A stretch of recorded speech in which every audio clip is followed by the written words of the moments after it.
Nous sommes dans le dojo de Saint-Leu-la-Forêt.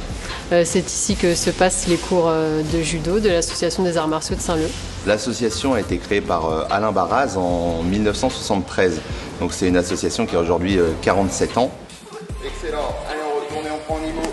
Ici, on pratique le judo, on pratique le jiu-jitsu, on pratique le taïso. C'est une forme de préparation physique. Kamal, c'est lui qui porte l'association. Je pense que les gens qui viennent dans le club, c'est pour faire du judo, mais généralement, c'est aussi pour le professeur. Cette association, c'est un peu le bébé de Kamal. C'est-à-dire qu'il est là depuis 25 ans. Il a été champion du monde et champion d'Europe. Mais c'est pas que ça, il aime pas trop qu'on mette ça en avant parce que je pense que c'est pas le plus important pour lui. Ouverture. Ce que je trouve surtout important par rapport à mon statut de mère d'élève, c'est que c'est un très bon professeur et c'est un très bon éducateur. Applique-toi. Allez, on jette bien. Et on va voir si vous allez Au club de Saint-Leu, je commence l'enseignement à 3 ans et c'est toujours moi qui suis les élèves sur toutes les catégories d'âge. On commence avec le baby judo à partir de 3 ans. Bonjour. C'est une activité où on a beaucoup de monde parce qu'il y a peu d'associations et de sports qui proposent un sport si jeune. Bravo. On court, on roule, on saute. L'objectif, c'est pas du tout d'apprendre à faire tomber, apprendre à faire des techniques de judo, mais simplement à développer la motricité des enfants. Au judo, il y a des valeurs fondamentales qui régissent un petit peu l'activité globale du judo. La politesse, le courage, la modestie, le contrôle de soi, l'honneur, l'amitié, la sincérité, etc.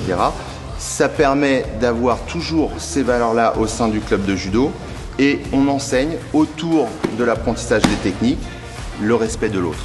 Hajime. Ouais. Au jiu-jitsu, on entend très souvent self-défense. C'est être capable d'apprendre à maîtriser un partenaire, Voilà, descends. Ouais, bravo. prendre de l'assurance, être capable de donner des coups, être capable d'en recevoir, être capable de les voir arriver, être capable d'esquiver. Mat. Le taïso, c'est une activité très accessible. Devant, derrière. On travaille tout ce qui est renforcement musculaire, renforcement cardiovasculaire. Chacun peut travailler selon son niveau. C'est un effort collectif, un effort en musique, on rigole beaucoup, mais toujours avec du sérieux dans le travail. Les gens nous disent qu'ils attendent le cours avec impatience et il y a très peu d'absents, donc c'est que je pense que ça marche. 8 pour le plaisir, 9 pour l'évasion, 10 la consécration. C'est très souvent qu'on a des inscriptions qui se font en famille. Et c'est ce qui fait un peu la marque de fabrique du club, la convivialité. C'est pour ça qu'on est quand même un club qui tourne autour de 400 adhérents à peu près pour une petite ville comme Saint-Leu de 15-16 000 habitants. Le judo, on a plus d'inscrits garçons. Maintenant, on a la chance d'avoir beaucoup de féminines. On peut compter à peu près 30% de l'effectif qui est féminin. On recule maintenant avec le ballon, reculez avec le ballon, on recule. Les enfants doivent se désinfecter systématiquement les mains et les pieds au gel hydroalcoolique. À Saint-Leu, on a la chance d'avoir un très grand dojo qui fait 300 mètres carrés, ce qui nous permet de réagir et de s'adapter aux règles sanitaires. Le nettoyage du tatami est fait tous les jours par la municipalité avec des produits spécifiques. Et c'est vrai que la municipalité nous a permis de pouvoir pratiquer et nous mettre à disposition le dojo en validant bien entendu notre protocole sanitaire.